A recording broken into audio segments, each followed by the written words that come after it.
මුකුත් කියන්නේ නැහැ. ඔක්කොම ප්‍රශ්න වලට උත්තර මේ ෆොටෝ වල තියෙනවා. සිවන්තාස් ගිනි තිබ්බා කියන එක බොරුවක්. ජනප්‍රිය හිරු ස්ටාර් ගායක චමෝත් කවිස්කගේ වාහනයට ගිනි තැබීමේ සිදුවීමේ අලුත්ම තත්ත්වය මෙන්න. අද අලුයම ජනප්‍රිය හිරු ස්ටාර් තරුවක් වන චමෝත් කවිස්කගේ මෝටර් රථයට කිසියම් පුද්ගලයෙකු විසින් ගිනි තබා තිබුණා. ඒ මෝටර් රථය අනුරාධපුරයේ පිහිටි සිය නිවසේ නවතා තබා තිබියදී මෙම සිදුවීම සම්බන්ධයෙන් මේ වන විට විමර්ශන ආරම්භ කර ඇති බවටයි වාර්තා වන්නේ.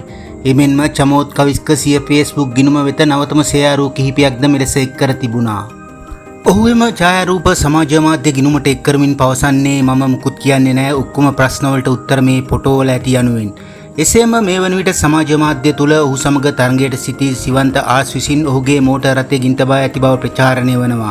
ඒ පිළිබඳව ඔහු පවසන්නේ මේ පෝස්ට් ඔක්කොම බොරු විමර්ශන කටයුතු තවම ක්‍රියාත්මක වෙනවා යනුවෙන්. මීට අමතරව මෝටර් රථය ගින්නෙන් බේරා ගැනීමට දරන උත්සාහය ඇතුළුව තවත් වීඩියෝ පට කිහිපයක්ම චමෝත් සිය සමාජ මාධ්‍ය වෙත එක් කර තිබුණා. සිදුවීම සම්බන්ධයෙන් ඔහු සඳහන් කර සිටියේ ශබ්දයක් ඇසීම නිසාවෙන් එළියට පැමිණ බලන විට වාහනය සම්පූර්ණයෙන් ගිනිගෙන ඇති අන්දම දක්නට ලැබුණු බවයි. පාන්දර 1:42 වෙලාව. මගේ වාහනේ මේ වෙද්දි කවුරු හරි ගෙදරට ඇවිල්ලා ගෙදර නතර කරලා තිබ්බ වාහනේට පෙට්‍රල් දාලා ගිනි තියලා තියෙනවා. මම එළියට බහිද්දි වැඩේ ඔක්කොම වෙලා ඉවරයි. මුළු වාහනේම ගිනි අරන් තියෙන්නේ. සද්දයක් ආවා. මම එළියට බහිද්දි සේරම ගිනි අරන් ඉවරයි. බොහොම ස්තුතියි. මේක කරපු කෙනාට බොහොම ස්තුතියි.